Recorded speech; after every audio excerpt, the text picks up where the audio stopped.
요즘 이렇게 그 언론 지면에 핫 이슈가 역시 또 이 성완종 씨 리스트가 또 이렇게 아마 큰 파장을 일으킬 터인데, 이제 이런 파장이 또 출렁출렁 하면은 사회 전체로 보면은 굉장히 큰 어떤 그 불신이랄까요? 이렇게 또 만연하게 되는 것입니다.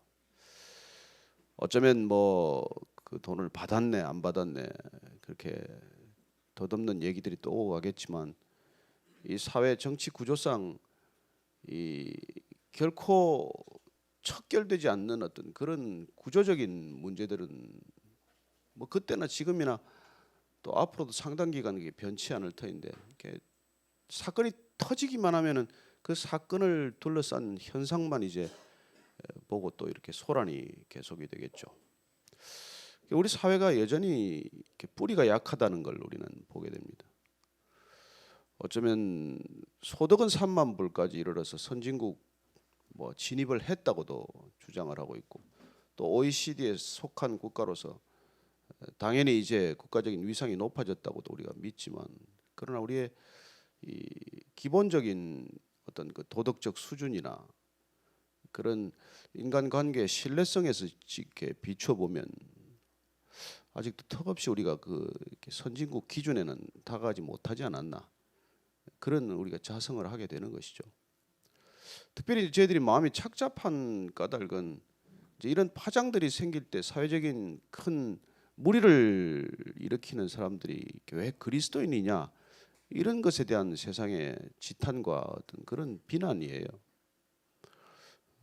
어쨌건 우리가 통계적으로 보면 지금 그리스도인들이 30%한 3분의 1 이상 캐톨릭이나 뭐 이렇게 개신교를 다 합치면은 더 많은 숫자가 기독교인이라는 큰 범주 안에 속하고 있기 때문에, 사회적인 무리가 이렇게 큰 사건들, 그 사람들의 종교를 꼭 굳이 들친다면은 상당 부분 이제 그 기독교인들이 거명이 될 수밖에 없겠죠. 최근에 특별히 몇몇 큰 사건에 이렇게 등장하는 분들이 또 뭐 교회 장로다 그래가지고 참 좀 마음이 좀 다들 무거우실 거예요. 특별히 장로님들이 더 무거우실 것 같아요. 어떻게 보면 대한민국의 지금 대통령 가운데 우리가 3분 장로 대통령이 이렇게 지나갔어요. 초대 대통령 이승만 대통령도 장로입니다. 그리고 이제 우리 김영삼 대통령하고 이명박 대통령이 장로 대통령이었는데, 결과적으로 장로 대통령이 2분 지나가고 나서 기독교 전체로 보거나 개신교 전체로 보면 사실은 굉장히 그 이렇게 오히려 교회 덕이 되지 않는 그런 결과를 낳고 말았어요. 심지어 뭐 어떤 정권에서는 어떤 특정한 교회, 특정 지역 출신, 특정 학교 출신 이런 것들과 마치 결부되어 가지고 어떤 그 한 교회도 마치 무슨 한 학교나 한 지역적인 연고와 마찬가지로 그런 연고주의에 이렇게 함몰이 되어 있는 그런 인상을 끼침으로써 사실 교회나 기독교 전체가 받은 어떤 이미지의 추락은 우리가 생각하는 것보다 훨씬 큰 영향이었어요. 특별히 이번에 또 그 어떤 교회가 무슨 뭐 밀실에 무슨 이런 것들이 이렇게 드러나고 하면서 어떻게 교회 안에 그런 일들이 일어날 수 있는지에 대해서 세상 밖의 사람들도 잘 이해를 못할 일이고, 또 교회 안에 있는 저희들도 사실 참 마음이 무척 무거운 사건들입니다. 오늘 사실 이 우리가 성경의 맥, 세상의 맥을 따라가는 9번째 시간인데, 그래서 오늘 주제는 이 세상과 또 교회 가운데 있는 어떤 큰 2줄기가 있죠. 그래서 오늘 무슨 말씀을 가지고 여러분들하고 나눌 것인가를 오랫동안 또 기도하고 생각하다가 한번 교회와 국가라는 주제를 우리가 한번 주목할 필요가 있다는 생각을 하게 되었습니다. 성경 전체를 흐르는 것은 사실 하나님 나라죠. 그 하나님 나라가 구체적으로 이루어지도록 하기 위해서 하나님께서는 이 끊임없이 교회를 목적으로 삼으셨고, 특별히 예수님 이 땅에 오셔서 교회를 세우셨고, 그리고 교회를 통해서 하나님 나라가 완성되도록 하는 큰 흐름을 이렇게 만들어 두셨는데, 여전히 성경의 맥과는 다른 이 세상의 맥박을 보면 이 교회와는 다른 줄기찬 맥박이 있다는 것입니다. 인간이 살아가는 이 세상 가운데 우리는 우리 삶을 가장 강력하게 지배하는 어떤 그런 힘을 우리가 되게, 권력이라고 말한다면 그 권력을 대변하는 기구로서 우리는 정부, 그리고 정부의 뿌리가 되는 국가라는 조직에 늘 주목을 하게 됩니다.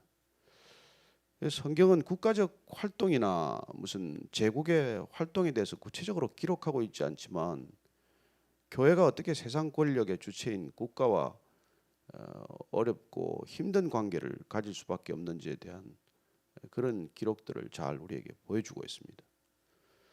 그래서 사실 우리가 구약이건 신약이건 보면은 늘 교회와 국가가 갈등하고 대립하는 것을 보게 되죠.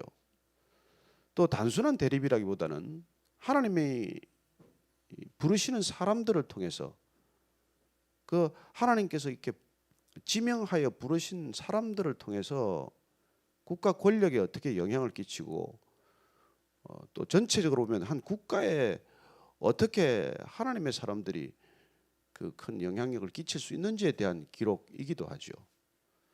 그래서 우리가 지금 또다시 구약을 읽어가고 있지만은 이 구약의 흐름 가운데서 하나님의 사람들을 어떻게 부르시고, 이 사람들이 어떻게 하나님의 나라를 그들의 삶 가운데서, 이 세상 가운데서 국가라는 제도나 권력 안에서 어떻게 드러내느냐는 것을 우리는 주목하게 됩니다.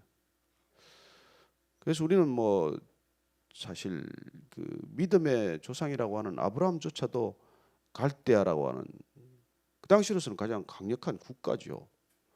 거기서 불러내셔서 하나님께서는 일단 국가라는, 또 공권력이라고 하는 국가 제도라고 하는 데서 일단 한번 불러내는 것으로 하나님 나라의 씨앗을 뿌리는 것을 보게 됩니다.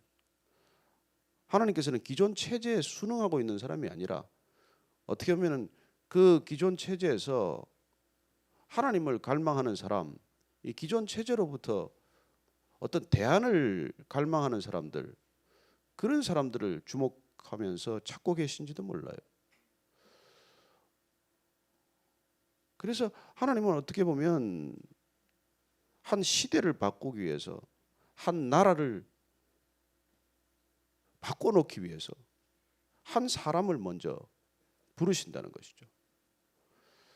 그래서 이 아브라함을 불러내셔서 일을 시작하셨듯, 또 우리가 요셉만 하더라도 가나안 땅에 들어가서 어떻게 보면 정착할 법한 그런 때가 아닙니까?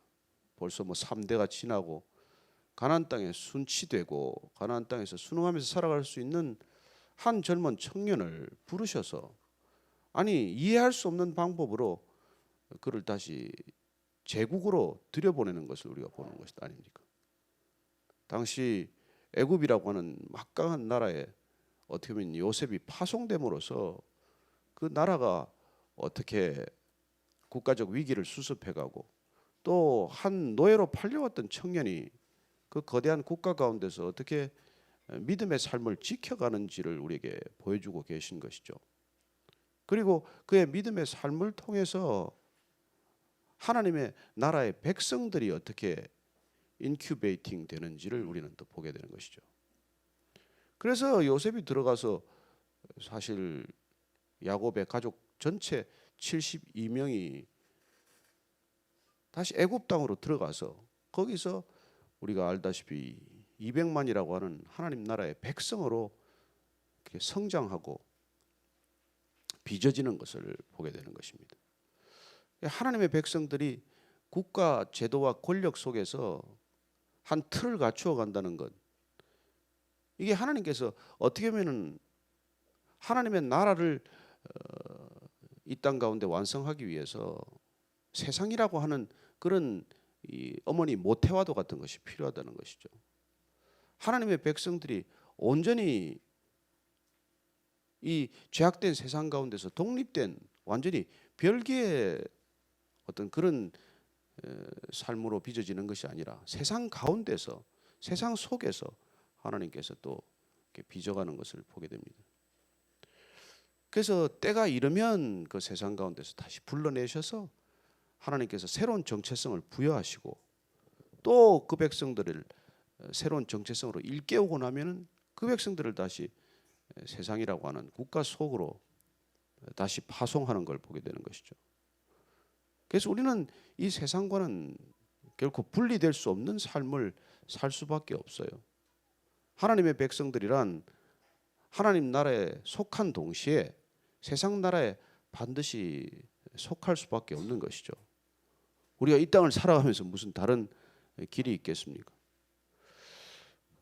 그래서 어쩌면 우리는 하나님 나라에 속하고 있긴 하지만 그러나 하나님께서 국가보다 상위 개념인 하나님 나라 백성으로 우리가 그 정체성이 각인되면 하나님 나라의 한 지경에 속해 있는 세상 나라로 들어가는 것을 우리는 확인하는 그런 시간들을 갖는다는 것입니다.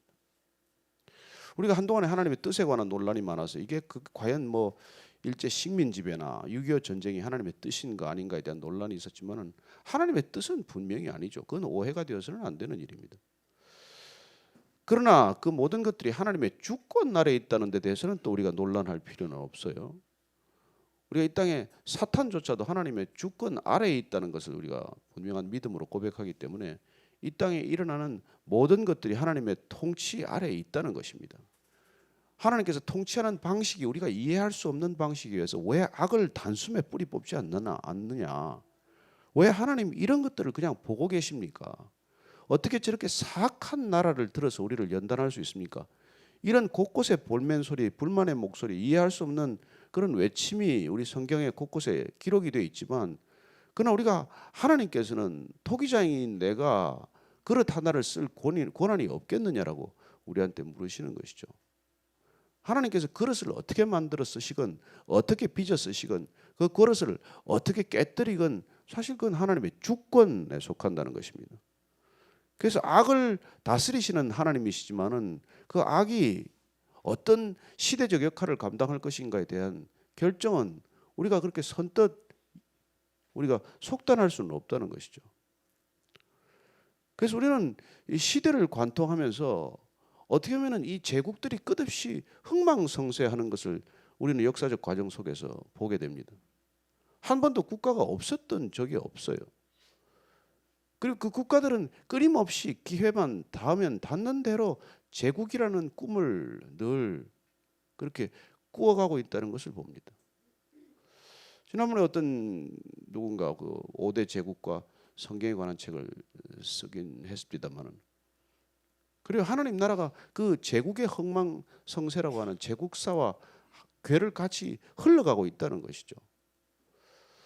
한 번도 하나님 나라가 그 제국과 완전히 동떨어져서 흘러가는 것은 아니라고 하는 것입니다. 그래서 그 면면한 이 맥박이 한국 땅에까지 사실 이르러서 우리 이 뭐 5,000년 역사를 자랑한다 어쩐다 하지만 이 한국 사회도 그 하나님의 맥박이 비로소 우리한테 이렇게 그 맥으로 뛰기 시작한 그런 시대를 지금 우리가 살고 있는 것입니다. 우리가 이 한국 땅에 우리가 뭐 이 조선의 오랜 역사를 우리가 고조선부터 뭐 그 이전 거슬러 올라가 봐야 그때는 정말 우리가 어쩌면 하나님과 아주 동떨어진 채 살아가는 백성들이었지만 1885년인가요? 아펜젤러나 언더우드 같은 선교사님들이 이 땅에 들어와서 불과 지금부터 130년, 130년 전이지만은 그때부터 우리는 어쩌면 이렇게 하나님의 맥을 느끼기 시작하는 그런 백성들로 우리가 다시 빚어지기 시작했다는 것이죠. 그래서 우리가 그전에는 결국 뭐 어떻게 보면은 정말 샤머니즘으로 충만한 국가였지만 그러나 선교사들에 의해서 이 땅에 처음으로 성경이 소개되고 그리고 교회가 이 땅에 들어서기 시작을 하면서 교회가 탄생하면서 이 민족 가운데 새로운 맥박이 되기 시작을 하고 새로운 흐름이 사실 형성이 되기 시작하는 것이죠. 그럼에도 불구하고 지금 현실은 뭐 그 지극히 그야말로 이 땅 가운데서 이 지구상 가운데서 유일하게 어쩌면 가장 강력한 어떤 그런 우리가 악의 뿌리, 악의 축이라고까지 일컬어졌던 그런 세력과 대치하는 그런 대척점에 있지만 어쨌건 우리가 지금 이 시점에 한국 민족에게 주어진 이 새로운 맥박, 하나님의 맥박, 이 말씀의 맥박은 그야말로 이 세계 어느 나라보다도 뚜렷하게 뛰고 있다는 것입니다.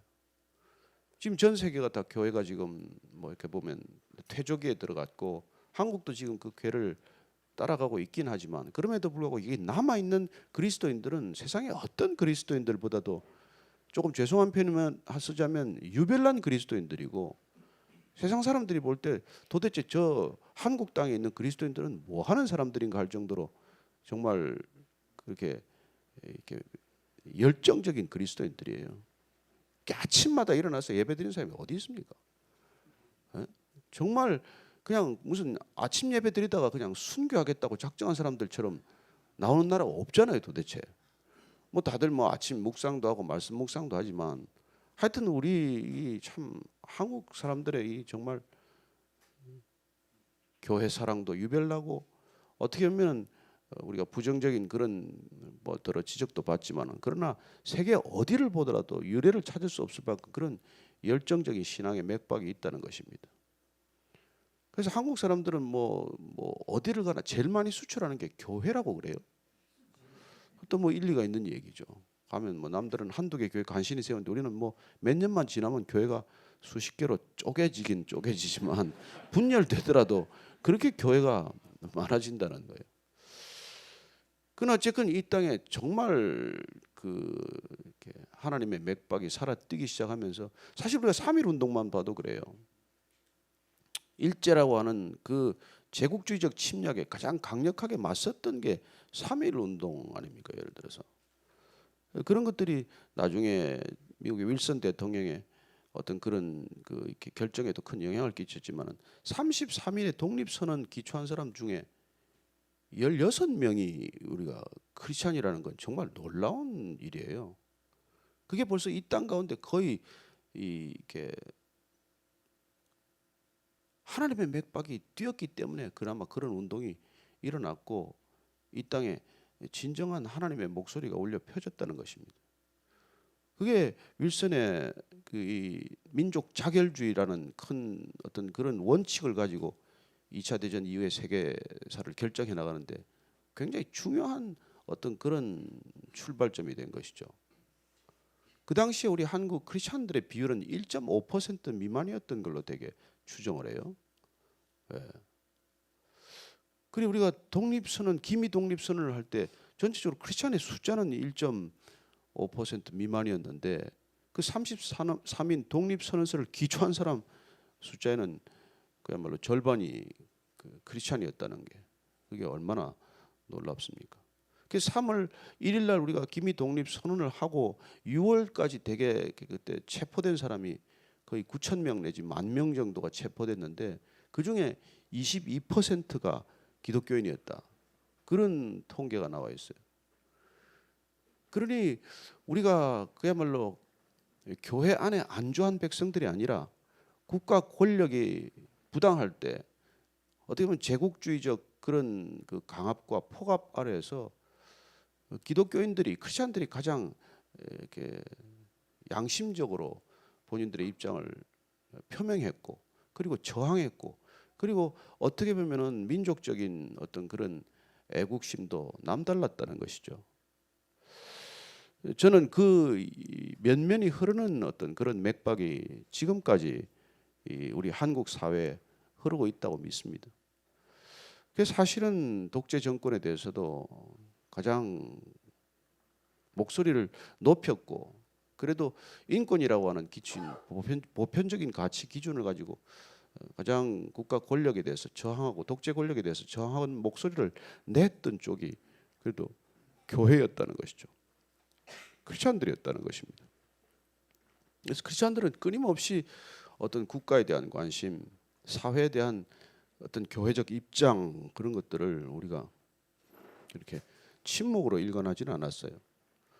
그래서 복음주의라고 하는 것이 우리가 굳이 사실 교회 안에 머물러야 한다는 그런 걸로 오해되어서는 안 된다는 것입니다.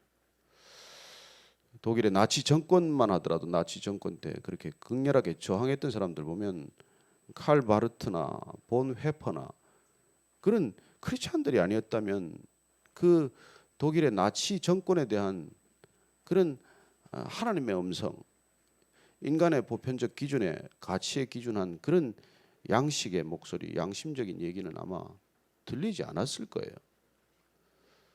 그래서 그분들에 의해서 그나마 국가교회로 전락하고 말았던 그 독일의 교회를 갖다가 어떤 그야말로 하나님 나라에 대한 그런 진정한 모습을 그나마 그 시대가 나머지 기록으로 갖고 있는 그런 일들이죠. 그래서 우리가 한번 다시 쭉 성경의 흐름을 따라서 이 하나님의 계획과 목적은 교회를 통한 하나님 나라의 완성이에요, 사실은. 그러나 하나님 나라가 이 땅 가운데 교회를 통해서 그 뜻을 이루어 가고자 하는 그 이유는 국가라고 하는 조직, 국가라고 하는 제도가 가지고 있는 우리가 결코 떨쳐버릴 수 없는 어떤 그런 악과 그런 죄성이 있다는 것입니다. 저는 오늘 그 국가가 가질 수밖에 없는 그런 죄악, 그럼에도 불구하고 하나님께서는 그 국가를 통해서 하나님의 나라를 여전히 이루어 가실 수 있다고 하는 그 하나님의 놀라운 섭리나 계획에 대해서 우리가 한번 살펴보기를 원하는 것이죠. 자, 다시 우리가 요셉 얘기로 돌아가서 요셉은 어쩌면 그 보디발에게 항거하다가 그냥 단칼에 죽었을 수도 있어요. 노예라는 게 그렇지 않습니까? 그는 억울한 일을 겪었지만은 그는 끝내 그 억울함을 그냥 드러내지 않고 억울함을 그냥 본인이 온전히 그냥 이렇게 뒤집어 쓰고 감옥살이를 했어요. 어떻게 보면은 그가 공권력에 대해서 투쟁하고 저항했다면은 다른 방법이 없겠죠. 그러나 그는 어쩌면 그 당시에 보디발에게 그야말로 항거할 수 있는 마지막 선택의 기로에도 있었을 거예요. 내가 한번 내 결백을 주장하고 요새 이게 뭐 성완종 씨 이렇게 지금 자살한 이유가 결백하다고 지금 하는 거 아니에요? 결백인가요? 아니 억울하다는 건가요? 뭐 결백은 아니죠. 뇌물 준 거는 확실하니까. 근데 본인이 그래 이걸 어떻게 저는 왜 그렇게 참 안타까운데. 그리고 그렇지만 하여튼 뭐 요셉은 하여튼 자살하지도 않았고 대들지도 않았고 그는 견뎌냈다는 것입니다. 어떻게 보면 하나님께서 이 땅에 교회 주신 그런 이 교회 포지셔닝이랄까요? 이런 것들이 우리 성경에 동일하게 주어진 걸 보게 됩니다.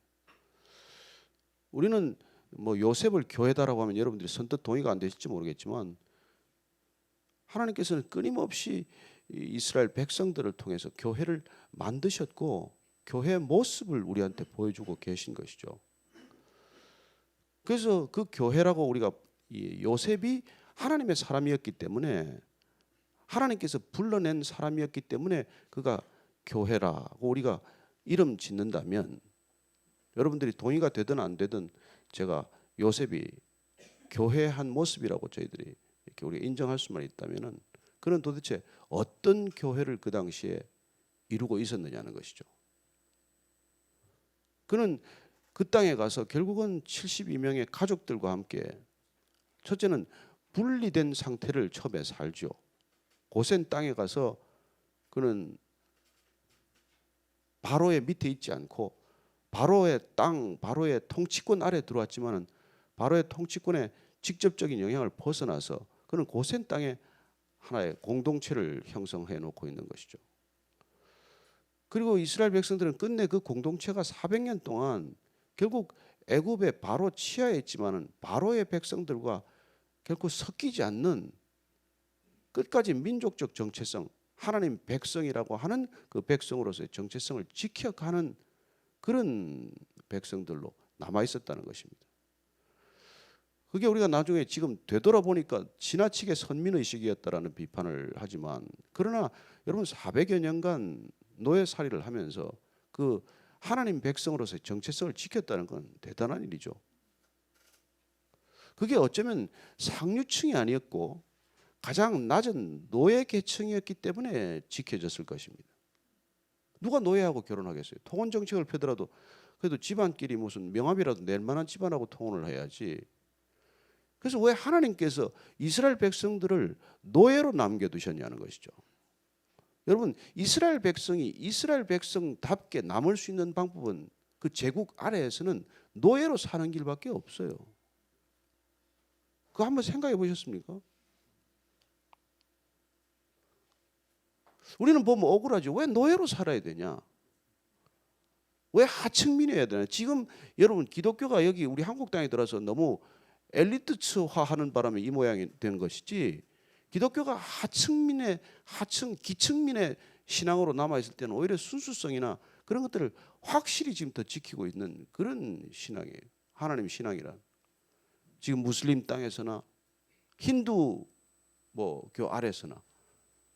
제가 파키스탄 가보고 충격을 받았어요. 파키스탄 거기 아니 외국인들끼리 사는, 우리로 치면 뭐예요? 그죠? 외국인 거주 지역. 외국인 거주 지역에 그 이슬라마바드에 거기 외국인 거주 지역 안에 있는 교회인데 거기를 테러를 당했더라고요. 제가 갔더니 뭐 그냥 이 자살 테러범이 폭탄이 터지는 바람에 안에서 예배드리던 사람 16명인가가 죽고, 그 갔더니 온 사방에 피가 튀어가지고 말이죠. 근데 그 중에 한 사람 생존자를 제가 가서 이제 그때 같이 간 일행들하고 같이 찾아갔는데, 그분이 학교 교사를 하시는 분인데 정말 저희들이 그 간증을 들으면서 같이들 다 울었어요. 자기는 용서한다는 거예요. 하반신이 다 날아갔는데. 그리고 그분들이 이제 그 살던 마을을 두어 군데 갔는데 제가 입으로 옮길 수가 없어요. 얼마나 비참하게 사는지. 파키스탄에서 그 크리스찬으로 산다는 건 모든 직업에서 다 쫓겨난다는 뜻이고 어떤 혜택도 받을 수 없다는 것이고 그야말로 가장 천민 계층으로 전락하는 길이에요. 그래서 그 아이들 자녀들이 다니는 학교를 갔는데 무슨 뭐 책상이 있길래요, 걸상이 있길래요. 완전히 그야말로 정말 뭐 시멘트 바닥에 그냥 깔아놓고 애들 그냥 땅바닥에 주저앉아가지고 무슨 책이 있기래요. 뭐 그렇게 그 크리스찬이라는 이유 하나만으로 그렇게 교육을 받고 있는 가장 손가락질 받는 사람들인데, 정말 충격적인 것은 그 아이들의 표정이 그렇게 밝을 수가 없다는 거예요. 그런 데서 어떻게 웃음이 나올 수 있겠냐는 정도 환경인데. 그리고 지금도 그 크리스찬이라는 이유만으로 그렇게 살아가지만은 어쩌면 그 모습이 애굽 치하에서 살아가는 노예 생활하는 이스라엘 백성들의 모습과 크게 다르지 않았을 것입니다. 그 사회로부터 전혀 인정받지 못하는 그런 사람들로 그렇게 신앙이 그나마 지켜졌을 때 하나님의 백성으로서 하나님 나라를 이루어가는 그래도 자원이 되는 것이죠. 그래서 물론 노예 근성에 찌들 대로 찌든 백성을 하나님께서는 다시 한번 성막에 있는 백성, 성막 중심의 백성으로 바꿔주시지만은 어쨌건 저는 400년 동안 이스라엘 백성들이 그 정체성을 지킬 수 있었던 힘이 노예로 살아가는 삶의 그 어려운 고난 가운데 있었다는 것입니다. 어쩌면 하나님 나라의 맥박은 지금도 그렇게 어렵고 힘들고 가난한 백성들의 삶을 통해서 이어질 수 있는 것이죠. 우리는 뭐 기독교란 어디든지 전해져야 한다는 것을 뭐 우리 부인하지 않습니다. 선교 전략을 보더라도 고지론도 있고 고지대론도 있고 저지대론도 있어요. 왜 꼭 낮은 소외계층 가난한 사람들에게만 그게 전해져야 되느냐? 왜 부자는 전하면 안 되냐? 왜 권력자들한테는 복음이 전해져서는 안 되느냐? 물론 전해져야 되죠. 그러나 우리가 더 많은 관심을 가져야 할 것은 역시 하나님께서 성경 전체를 통해서 그 믿음의 맥박 그리고 그 말씀의 맥박을 이어오는 그 줄기가 역시 가난한 자들에게 있고 소외된 사람들에게 있다는 것입니다. 그리고 그렇게 이 성경의 맥은 끊임없이 교회를 향해서 흘러가는데 교회는 높은 곳을 지향하지 않아요. 교회는 단 한 번도 높은 곳을 지향해 본 적이 없습니다. 하나님께서 이 교회를 통해서 하나님 나라를 완성케 하겠다는 것은 그야말로 높은 곳을 지향하는 방식을 통해서 이루어지지 않는다는 것입니다. 어쩌면 우리가 지난번 시간에 우리가 사랑과 권력이라는 주제를 다뤘지만 권력을 추구하는 것은 항상 높은 곳을 지향하게 되어 있는 것이죠. 왜냐하면 권력이란 여러분 인간에게 한정된 자원을 가지고 살아가는 인간이 나의 한정된 자원을 남의 자원으로부터 충당하겠다는 그런 방식의 삶을 뜻한다는 것입니다. 그게 권력적인 삶의 방식이에요. 그래서 권력이란 늘 내가 가진 자원에 대한 부족감을 이 부족한 현실을 다른 데서 다른 사람에게서 다른 인간에게서 다른 조직에게서 어떻게 보면 다른 공동체로부터 그걸 끝없이 충당하겠다는 그런 방식이에요. 그래서 권력적인 방식이란 죄인의 가장 뿌리 깊은 속성이에요. 하나님을 떠난 백성들은 끊임없이 국가라는 형태를 지향할 수밖에 없다는 것이죠. 왜냐하면 그렇게 권력 지향적인 삶의 가장 전형이 국가 권력과 국가 제도이기 때문입니다. 그럼 국가 권력이 다 잘못됐냐? 아니에요. 우리가 뭐 플라톤의 무슨 뭐 국가론이나 또 이런 데를 들어가 보면 국가를 현실적으로 인정했죠. 소크라테스 같은 사람들은. 그러나 그 국가가 이상적인 국가가 되기 위해서는 철학자가 정치를 하든지 아니면 정치인이 철학적이 되든지 그런 것들을 뭐 얘기하고 있지만 현실적으로 왜 가능합니까? 그런 유토피아를 꿈꿨지만 그런 게 어디 있겠어요? 여러분 우리가 정말 철학의 뿌리로 들어가면 권력적이 될 수 있냐는 것이죠. 우리가 정말 하나님의 사람으로 우리가 정말 이렇게 깊이 사랑받고 그분의 사랑 안에서 우리가 점점 더 많은 기쁨을 누리기 시작을 하면 인간은 절대 권력적이 되지 않아요. 그래서 권력적이 된다는 것, 권력을 추구함으로써 국가 제도를 만든다는 것, 그 국가 제도 속에 내재하는 폭력성에 우리가 노출된다는 것은 결국은 우리가 하나님을 거부하는 백성들의 삶의 방식일 수밖에 없다는 거예요. 그래서 이런 우리가 모순과 이걸 우리가 참 극복한다는 게 어려운 일입니다. 그래서 진정으로 우리가 하나님 나라를 이 땅 가운데 국가 권력 속에서도 그걸 이루기 위해서는 그야말로 하나님 안에서 완전히 회복된 사람, 하나님의 사랑으로 완전히 치유된 사람이 그 제도 안에 들어가는 길밖에 없는 것이죠. 그런 것들을 꿈꿨던 사람들이 이제 뭐 우리가 보면은 그 아브라함 카이퍼 같은 사람들이 그런 나라를 만들기 위해서 자유대학 같은 걸 세우고 그런 것이죠. 어떻게 보면 기독교 대학이 처음에 세워진 목적도 그런 거예요. 이 땅에 진정한 그리스도인들이 정치, 경제, 사회 모든 영역으로 우리가 들어가서 그 모든 영역을 하나님의 나라로 바꾸는 작업을 시작하는 것이죠. 그럼에도 불구하고 인간이 지금 수천 년 동안 이 하나님의 맥박과는 다른 죄인들의 끊임없는 맥박, 죄인들의 쉬지 않는 맥박은 국가라는 형태를 넘어서서 제국을 늘 꿈꾸어 왔다는 것이죠. 그래서 사실은 어떻게 보면 국가 역사 자체는 제국주의의 흥망사와 뭐 다를 바가 없다는 것이죠. 우리가 성경만 보더라도 무슨 뭐 예, 애굽이라는 나라가 끊임없이 늘 있었던 나라예요. 가장 강력한 제국이 애굽이죠, 뭐 사실은. 그리고 이제 뭐 신흥 제국들이 늘 발흥하고 또 망하고 하는 것이죠.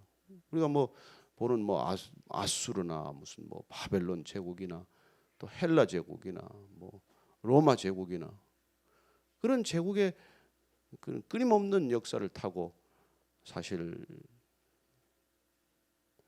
하나님은 그 제국의 역사를 통해서도 하나님 나라의 맥박을 이어오셨다는 것입니다. 그래서 우리가 하나님의 맥박에 붙들린 사람이 된다는 것은 결국 국가 권력으로부터 온전히 단절된 삶을 사는 건 아니에요. 늘 두 가지 흐름 속에서 우리가 살아갈 수밖에 없다는 것이죠. 그래서 우리는 성도이면서 하나님 나라의 백성이면서 이 땅의 국민으로서 시민으로서 살 수밖에 없는 존재입니다. 그래서 저와 여러분이 이 땅의 시민이자 하나님 나라의 백성이기 때문에 우리가 하나님 나라의 맥박을 우리가 뛰면서 어떻게 이 세상의 흐름 속에서 하나님 나라를 이루어가면서 살 거냐고 하는 이 끊임없는 긴장과 대립관계에 놓이게 되는 것이죠. 그냥 우리가 하나님 맥박을 잊어버리면 하나님과 상관없이 살면 얼마나 쉽겠어요. 그게 멸망의 길만 아니라면, 그게 죽음의 길만 아니라면, 이 땅의 삶이 전부라면 그렇게 살아야 돼요. 그게 뭐 가장 갈등 없이 사는 거예요. 그러나 우리가 이 땅의 삶이 전부가 아니기 때문에 이 땅의 하나님의 백성으로서 하나님 나라의 시민으로서 우리가 살아가는 삶의 기준을 이미 가졌기 때문에 이 기준을 가지고 어떻게 이 세상 나라, 세상 권력, 제국적 속성 속에서 우리가 살아내야 할 거냐는 것이죠. 성경은 그 얘기예요. 그 얘기. 그 제국의 흥망사 속에서 하나님 나라의 백성으로 어떻게 살았더라 하는 기록이에요. 그 사는 게 철저히 망가졌을 때 그리스도께서 오신 것이죠. 그리고 또 시작하세요. 또 시작해. 12지파로 시작하셨던 얘기가 또 되풀이된 거예요. 12명 가지고 또 시작하는 거예요. 근데 이건 진짜 마지막이야 이제. 이 얘기란 말이에요 지금. 그 진짜 우리는 마지막을 살아가는 거예요. 그래서 교회를 통한 하나님 나라의 완성의 얘기는 지금 거의 끝자락에 와 있는 거예요. 이걸 끝이라 그러면 다 웃겠죠. 뭐 끝이야. 그러나 우리가 성경의 맥박을 쭉 보면은 하나님께서 끊임없이 이렇게 교회를 통해서 이 마지막 시대를 그야말로 완성코자 하는 분명한 그 의도와 그 얘기들이 면면이 기록이 되어 있다는 것입니다. 그래서 성경을 읽을 때 여러분들이 이 하나님께서 교회를 향한 열정, 교회를 향한 계획, 교회를 통한 구원의 그 드라마를 우리가 읽어내야 되는 것이죠. 그리고 이 구원의 드라마가 교회를 중심으로 펼쳐지는데도 불구하고 늘 교회를 핍박하는 세상, 교회와는 늘 어떻게 보면은 대적과의 관계와도 마찬가지로 그런 적대적인 핍박과 억압을 멈추지 않는 그런 국가 제도, 국가 권력 그리고 제국의 속성을 우리가 읽어야 된다는 것이죠. 그래서 로마 멸망의 나중에 이게 뭐 이게 원인이 교회였다. 이걸 로마에서 끊임없이 저걸 얘기를 하지 않았어요. 근데 그 뿌리로 올라가 보면 네로가 결국은 실정을 감추기 위해서도 모든 책임을 스케이프고트로 삼았던 게 크리스천들이고, 그래서 로마 그 대화재 책임을 그리스도인들에게 돌렸듯이 로마 제국 자체 멸망도 교회 책임이다. 국교로 만들 때는 언제고? 그 사실은 성 아우구스티누스의 그 신국론 같은 것은 거기에 대한 반박의 글이에요. 교인들이 여러분 그리스도인들이 절대 그러지 않았잖아요. 이게 우리 한번 진짜 성경 한번 찾아봐야 돼요. 세상 권력이 그렇게 사악할지라도 하나님께서 우리한테 어떻게 그걸 해서 우선 로마서 한번 찾아볼래요. 로마서 12장 13장 한번 보시죠. 로마서 13장. 로마서 13장 보면은 우리가 국가라는 권력 속에 살지만 제국이라고 하는 그 끝없는 억압 속에서 살지만은 그럼에도 불구하고 로마서 13장에 보면 바울은 이렇게 권하죠. 그리스도인과 세상 이 권력과의 관계를 이렇게 설정한 것입니다. 이렇게 일러준 것이죠. 자, 찾으시면 한번 읽어볼까요? 시작. 각 사람은 위에 있는 권세들에게 복종하라. 권세는 하나님으로부터 나지 않음이 없나니 모든 권세는 다 하나님께서 정하신 바라. 그래서 예수님께서 빌라도의 권세에 복종한 거예요. 이 나라에 속하지 않았다. 나는 이 땅의 권세에 속하지 않았다. 내 나라는 하나님 나라다. 내 나라는 여기 속하지 않았다. 그렇지만은 이 세상 권세도 하나님께서는 인정하시지 않았어요. 아니 심지어 가이사의 것은 가이사에게 돌리라고 조세에 대해서도 말씀하신 거 아니에요. 이 땅의 재물도 하나님의 것은 하나님께 드리고 이 동전에 새겨진 가이사의 얼굴에 따라 가이사의 것은 가이사에게 주라는 거예요. 그래서 6절에 보면은 6절 보십시오. 6절 시작. 너희가 조세를 바치는 것도 이로 말미암음이라. 그들이 하나님의 일꾼이 되어 바로 이 일에 항상 힘쓰느니라. 모든 자에게 줄 것을 주되 조세를 받을 자에게 조세를 바치고 관세를 받을 자에게 관세를 바치고 두려워할 자를 두려워하며 존경할 자를 존경하라. 이렇게 얘기하고 있는 것입니다. 우리가 세상 권력 속에 살 수밖에 없는 세상의 국가 권력이나 국가 제도 그런 속에서 살아갈 때 우리가 그들하고 결국은 어떤 관계로 살아야 하는지에 대해서 분명히 말씀해 주시는 것이죠. 속하지 않았어요.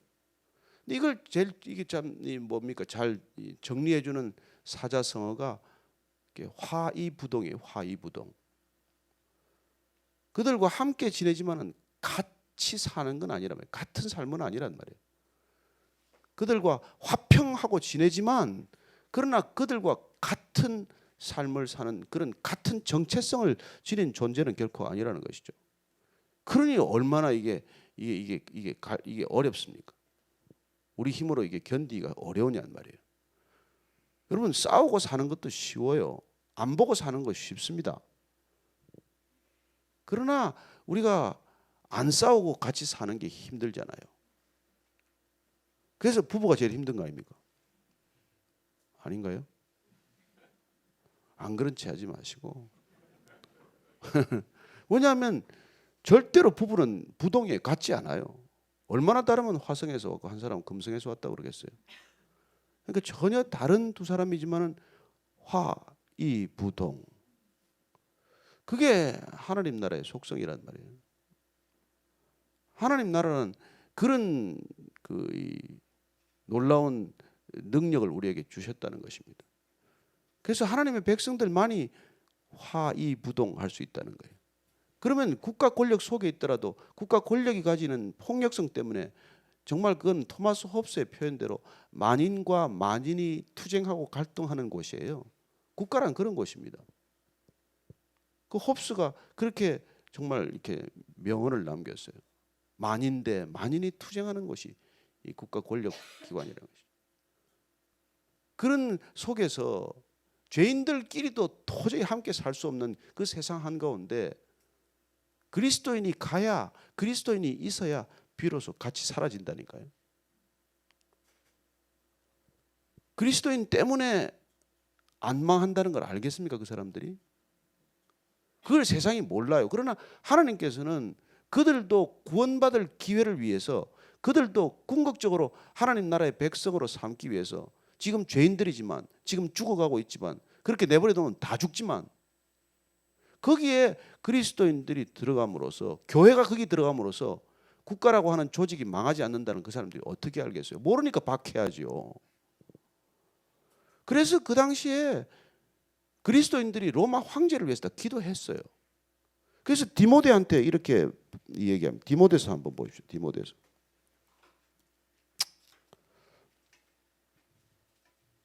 디모데서에 보면은 디모데전서 2장 1절 2절 말씀. 그때 로마가 이 그리스도인들 때문에 교회 때문에 망한 게 아니라 이렇게 자 2장 1절 2절 찾았으면 한번 같이 읽으십시다. 시작. 그러므로 내가 첫째로 권하노니 모든 사람을 위하여 간구와 기도와 도구와 감사를 하되 임금들과 높은 지위에 있는 모든 사람을 위하여 하라. 이는 우리가 모든 경건과 단정함으로 고요하고 평안한 생활을 하려 함이라. 뭐 그 사람들 잘나서 하는 게 아니라 우리의 신앙생활을 위해서 필요한 일이라는 거예요. 여러분, 교회를 위해서 권력자들을 놓고 기도하는데 그 권력자들을 놓고 기도함으로써 교회도 지켜지지만 교회가 존속될 때 국가가 궁극적으로 하나님 나라의 통치 안으로 들어오기 때문에 하나님의 뜻이 이 땅 가운데 이루어지는 아주 중요한 이게 버팀목이기 때문에 우리에게 두 가지 책임을 주는 거예요. 교회를 지켜야 할 책임, 교회가 이루어져야 할 책임도 있지만 세상을 그걸 또 건져내는 책임 때문에 그들을 위해서 기도하라는 거예요. 우리가 여러분 그 사람들을 위해 기도하는 걸 그 사람들이 알겠어요? 제가 옛날에 뭐 청와대 누구 수석한테 내가 대통령을 위해서 내가 그 사람 내가 좋아하진 않지만 기도하겠다 그랬더니 콧방귀도 안 꼈을 거예요. 아마. 무슨 말인지도 못 알아듣죠. 안 좋은데 왜 기를 하나 그러겠죠. 그래 나는 뭐 김정은이를 위해서 기도하고 싶지 않아요. 그러나 이 땅에 전쟁이 나서는 안 되기 때문에 기도해요. 어떡하겠어요? 이 땅에 살면서 우리가. 저는 때로는 이 노조 지도자들을 위해서도 기도하고 전교조를 위해서도 기도하고 어쨌건 우리 다음 세대 책임의 교육의 상당 부분이 그 사람들 안에 있는 게 지금 현실 아니에요. 그리고 노조에 강성 노조가 들어서면 이 땅이 여러 가지로 우리 국가 전체에 미치는 영향이 있단 말이죠. 저는 여러분들이 정말 북한에 뭐 황병서를 비롯해서 국가 지도자들이 바뀌면 그들을 위해서도 우리가 기도할 수밖에 없어요. 우리한테 주어진 책무가 그런 책무라는 거예요. 그렇게 기도할 때 그 때문에 전쟁이 안 나는 줄 그 사람들이 어떻게 알겠어요? 누가 알겠어요? 그 사람 지금 누가 무슨 기도를 하고 있는지 어떻게 알겠어요? 지금 뭐 김정은이 이슬주하고 저렇게 다니지만은 한국 사람들이 기도해서 지가 저렇게 있는 줄 어떻게 알겠어요? 참.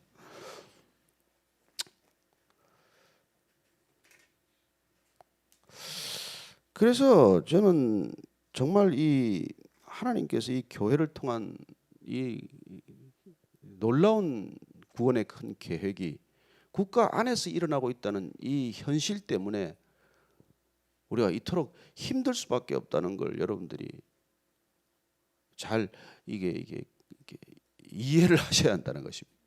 우리는 사는 날 동안에 떠나보면 알 거예요. 우리가 천국 가보면 이게 이 땅을 우리 확연히 한번 또 파노라마처럼 들여다보겠죠.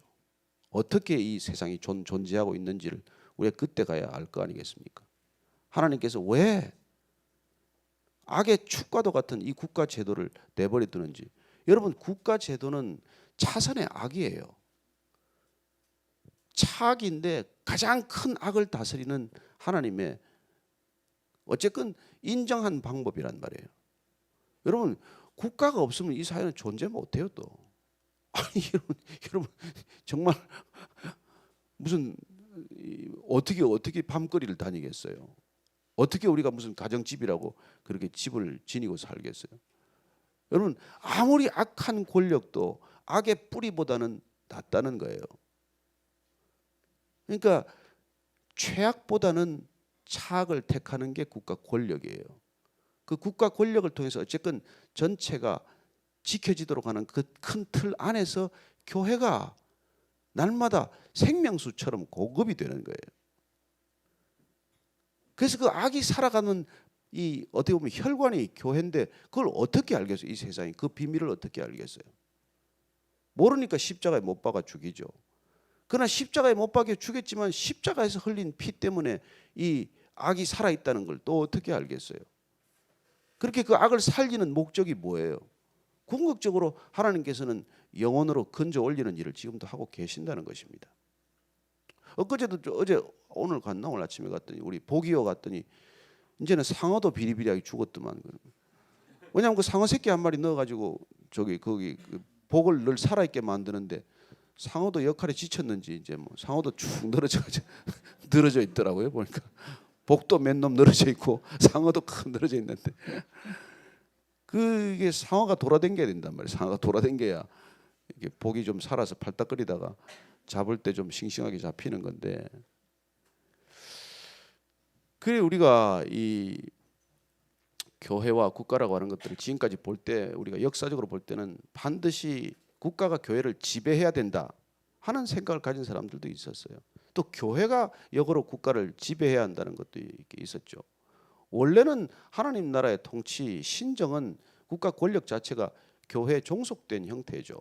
그게 신정이라고 하는 형태지만은 그러나 어느 순간 타락한 인간들이 전세를 역전시켜서 정말 제국주의적 권력을 가지고 교회를 핍박하기 시작을 하다가 또 결국 또 국교로 그걸 인정했다가 왜냐하면 그 종교를 기본적으로 국가 권력 테두리 안에서 사울지가 다스리겠다는 그런 의도죠.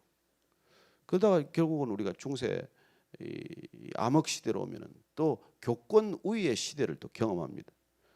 그러나 종교가 권력을 통제했을 때도 불행이었고 또 국가 권력이 종교를 완전히 장악했을 때도 더 큰 문제를 늘 일으켰어요.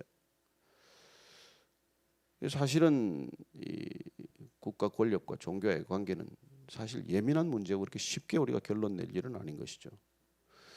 이 2011년 때인가요? 대통령 이명박 대통령 들어서고 나서 국가 조찬 기도에서 대통령이 이제 또 그 뭐 안수기도 한다고 그때 그 아마 그 기도에 조찬 기도 하시던 목사님들이 대통령 무릎을 꿇렸어요.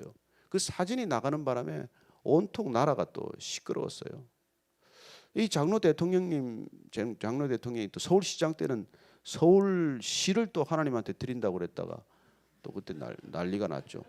아 이거 맞는 말씀이지만 드리겠다는 그 마음도 귀한 마음이고 이 서울 전체를 하나님 나라로 만들겠다는 그 결의에 찬 그 기도도 중요한 기도지만 이 세상 사람들한테 살아가면서 우리가 이게 같이 공유해야 될 말이 있고 공유하지 말아야 될 또 얘기가 있잖아요. 우리끼리 대통령이 앉아서 무릎 꿇고 기도하는 게 어때요? 얼마나 아름다운 일입니까? 아니 뭐 아브라함 링컨 대통령이 자기 집무실을 기도실로 만들었다. 얼마나 좋은 얘기예요. 그러나 그게 정작 안 믿는 사람들 다수한테 대통령을 무릎을 꿇려놓고 이렇게 안수 기도를 하면 국민 전체가 볼 때는 이 대통령이 어떤 특정 종교의 대통령이냐 이렇게 보는 게 현실이란 말이에요. 그러니까 국가 권력 속에서 살아가는 교회는 어떤 종교적인 칼라로 다른 종교와 대립해서는 안 된단 말이에요. 실제로 예수님이 종교는 아니잖아요. 또 더더군다나. 여러분 정말 하나님은 종교인이 아니세요. 하나님은 종교가 없습니다. 하나님이 무슨 종교를 가지고 있겠어요. 예수님은 종교인이 아니에요. 그래서 우리가 이 교회라는 것을 우리가 종교적 이 터미놀로지로 이해하면 안 돼요. 교회는 하나님 나라의 한 폼이에요. 폼. 하나님 나라란 말이에요. 하나님 나라. 교회라는 게. 하나님 나라보다는 하위 개념이죠. 형식으로 드러난 어떤 모습으로 드러난 교회는 하나님 나라의 부분이에요. 그러나 하나님 나라는 이 교회라는 하나님 나라의 아주 원형과도 같고 씨앗과도 같은 이걸 통해서 이 세상 전체를 국가 권력이 지배하는 이 죄악된 세상, 돌이킬 수 없는 이 세상을 돌이키는 하나님의 놀라운 이 계획이라는 것이죠. 그래서 우리는 정말 계시록의 말씀처럼 우리가 새하늘 새 땅으로 가보면 거기는 교회도 없어요. 성전도 없어요. 거기는 하나님 나라만 있을 뿐이에요. 그건 완성된 하나님의 나라란 말이에요. 근데 그 완성된 하나님의 나라로 가는 도정의 길목에 우리는 이 국가 권력으로 대변되는 악한 세상 속에 살기 때문에 정말 이 나라에 속하지 않은 하나님 나라, 이 교회를 통해서 하나님께서는 이 세상을 구원코자 하는 그 놀라운 섭리를 처음부터 이루어가는 거예요. 처음부터 아브라함을 부를 때부터 요셉을 부를 때부터 다니엘을 통해서 한 사람 한 사람을 통해서 다 그 사람들을 교회로 다 그 땅 가운데 두신 거예요. 예수님께서 오셔서 다시 12제자로 교회라고 부르셨지만 이 교회를 통해서 세상을 끝내 하나님 나라로 이렇게 이끌고자 하는 그 놀라운 섭리 가운데 우리가 지금 부름받은 사람들이라는 거예요. 그래서 여러분들이 이 성경의 맥을 우리가 읽어가면서 이 교회에 대한 꿈을 가져야 돼요. 교회에 대한 새로운 열정을 가져야 돼요. 그리고 우리 자신 모두가 교회 되어야 돼요. 우리가 교회 될 때 우리가 교회로 부름받았고 우리가 교회된 목적이 이 땅을 구원할 수 있는 유일한 방법이기 때문에 하나님께서는 이 많지 않은 시간을 통해서 이 국가 권력으로 대변되고, 예? 국가로 대변되는 이 악한 세상, 이것조차도 하나님의 통치 안에 두시면서 이걸 완전히 멸절하지 않고 두시면서 이걸 이 국가 권력과 이 제국이라고 하는 것조차도 교회라고 하는 지극히 연약하고 정말 씨앗 하나와도 같고 마치 정말, 예? 겨자씨 같은 이 교회를 통해서 하나님께서는 어떻게 구원하시는지를 우리에게 보여주고 계시고 지금도 그 일을 이루어가고 계신 거예요. 저는 여러분들이 수요일날 밤에 잠깐 나왔지만은 우리가 교회이기 때문에 이렇게 모인 거예요. 우리는 또 교회로 흩어질 거예요. 그리고 우리가 흩어져서 가는 곳은 국가 권력 속으로 들어갈 거예요. 골리앗과 같은 그런 국가, 골리앗보다 더 거대한 제국 속으로 우리는 다 들어갈 거예요. 뭐 가다 보면 마이크로소프트 제국도 들어갈 것이고 구글 제국도 들어갈 것이고 그런 거대한 제국 속으로 우리가 다 같이 들어가겠지만은 겨자씨만한 우리를 통해서 그곳에 하나님의 나라가 이루어지는 놀라운 일들이 곳곳에 일어나고 있다는 것입니다. 저는 그게 이 성경의 맥박을 통해서 우리가 읽어내야 할 흐름이고 우리 자신이 그런 말씀의 사람으로 빚어질 때 우리가 이 자체가 교회이기 때문에 이 교회가 세상을 이긴다는 걸 여러분 믿으시기 바랍니다. 교회 때문에 세상이 존재한다는 걸 믿으시기 바랍니다. 교회 때문에 국가가 국가일 수 있다는 걸 믿으시기 바랍니다. 국가에 선이 어디 있습니까? 국가에 무슨 선이 있어요? 그러나 국가도 절대 선이라고 하는 하나님의 그 큰 통치 아래에 있다는 것입니다. 그게 아니면은 왜 우리는 살인을 죄라고 말합니까? 하나님을 아무리 거부하는 사회도 왜 살인을 죄라고 말합니까? 왜 전쟁을 집단 학살을 악이라고 말합니까? 여전히 교회적 가치나 교회적 기준이 이 세상을 통치하고 있다는 뜻이에요. 우리 눈에는 보면은 교회는 너무나 무기력하고 이 땅에 아무것도 아닌 것 같지만은 아니요, 하나님께서는 여전히 교회를 통해서 많이 영광을 받으세요. 그 영광이 이 땅 가운데 편만하게 증거되고 편만하게 빛을 비추도록 우리를 여전히 말씀으로 깨우시고 말씀으로 빚으시는 어떻게 보면 우리가 이해할 수 없는 영구 혁명을 일으키고 있다는 것입니다. 저는 여러분들이 그 혁명의 전사가 되기를 바랍니다. 전사란 여러분 죽음으로써 자기 책임을 다하는 사람들이에요. 그래서 우리 날마다 국가 권력 속으로 죽으러 가는 거예요. 뭐 그렇게 여러분들이 뭐 비장한 얼굴로 쳐다볼 건 없고 그 여러분 뭐 이렇게 단숨에 죽는 죽음도 있고 여러분 뭐 100살까지 죽는 죽음도 있잖아요. 근데 100살까지 사는 죽음이 더 힘들다는 건 알고 사세요. 그건 그렇게 더 뭐 살려고 그렇게 더 뭐 애를 쓸 건 없다는 거예요. 난 충격을 받았어요. 젊은 사람들 의식 조사를 해보니까 부모들이 몇 살까지 살았으면 좋겠니? 그랬더니 62살이더만. 야, 정말. 네. 나머지는 벌써 부담스럽다는 얘기예요. 그래서 내가 저는 62살부터 지났기 때문에 자녀들하고 결별식을 하려고 그래요.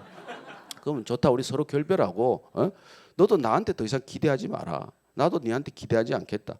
그러다가 보면 반갑고 이미 뭐 이별했기 때문에 그냥 깨끗하게 정리를 하는 게 좋겠다. 그래 다음 세대란 그렇게 우리를 부담스러워할 정도로 국가 권력 조직은 인간성 전체를 환폐시켜놨어요. 여러분 국가 권력이란 인간을 비인간화하는 정말 대표적인 어떤 그런 제도예요. 그래서 이 땅에 여전히 저는 교회만이 왜 희망이라고 말하겠어요? 왜 교회만이 소망이라고 그러겠어요? 여러분 이거 정말로 여러분들이 이게 지금 정말 마음속에 각인이 돼야 됩니다. 이 세상에 소망이 없습니다. 예.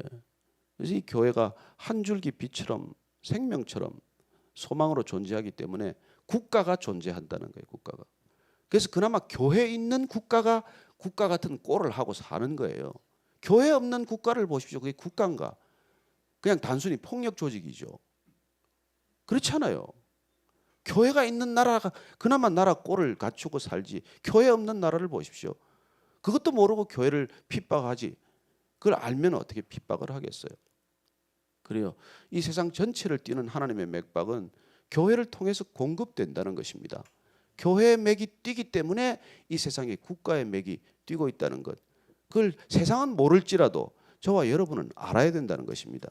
그래서 우리가 국가를 위해 기도하는 것이고 국가에 책임 있는 자리도 그 때문에 가야 한다는 것입니다. 내 명예를 위해서 가는 것도 아니고 나 하나 가서 거기서 원풀이하고 한풀이 하겠다고 그 높은 자리 가려는 게 아니라 우리가 가지 않으면 그 땅의 맥박이 죽어버리기 때문에 그래서 여러분들 자녀를 담대하게 키우셔서 뭐 정치도 할 만하면 하게 하시고 그리고 뭐 기업도 큰 기업 하게 하면 하게 하십시오. 다만 교회의 맥박을 그곳 가운데서도 뛰게 하기 위해서 하면 하나님께서 그 기도는 들어주신단 말이에요.